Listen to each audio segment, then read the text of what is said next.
Hi, Hollywood Lifers. It's Bonnie. And Chloe. And we want to wish you a happy new year. But we have to talk about Lindsay Lohan.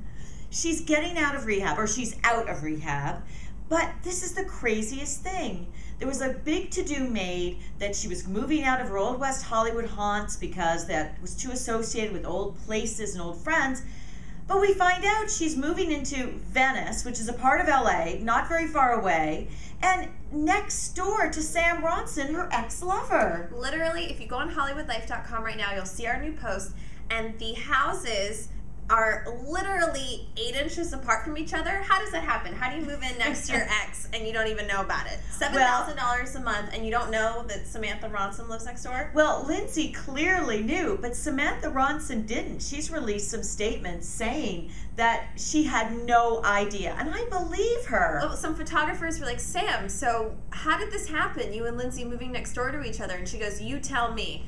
But seriously, it's like stalking. Lindsay is out of her mind. So not only did she get into this altercation with the Betty Ford worker, and she might still be in trouble from that, she might have violated her probation because of that, and now she's moving into an apartment, a house, next door to Sam Ronson, who she has had many dramatic fights with. Here in New York City. Didn't she have, Samantha Ronson at one point had a restraining order against Lindsay? I don't know about that, but they've had Twitter wars, they've defriended each other on Twitter, they have publicly broken up. Well, but Lindsay used to show up at places where Sam was DJing to stalk her. Right, and then Sam would have her removed. Yes. I mean, how is this woman going to get better? But and like how you said, good for us. Just put a camera crew right outside of those houses and just watch. You're gonna have a reality show. Yes. And not the kind. That is not the way that Lindsay should be getting it back in front of the cameras. Well, maybe that's what they're doing. Maybe her comeback is a reality show.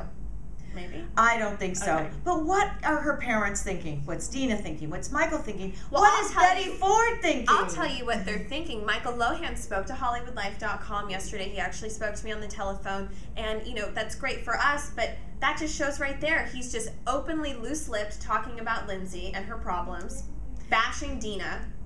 Yeah, didn't he say that Dina wasn't around for Christmas? He said Dina wasn't around for Christmas like she promised, and that Dina's the one leaking all of these stories to the press, and that the real story is out there and it's coming from him. So he hasn't changed either then, because I thought that Dina and Michael were coming together for Lindsay to be supportive of their daughter, help her with her sobriety. That's what they should do.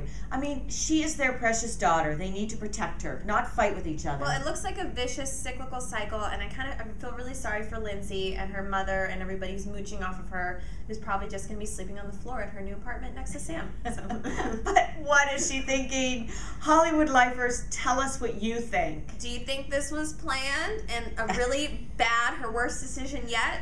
The worst decision yet. That's what we think. Tell us what you think. Bye, guys. Bye.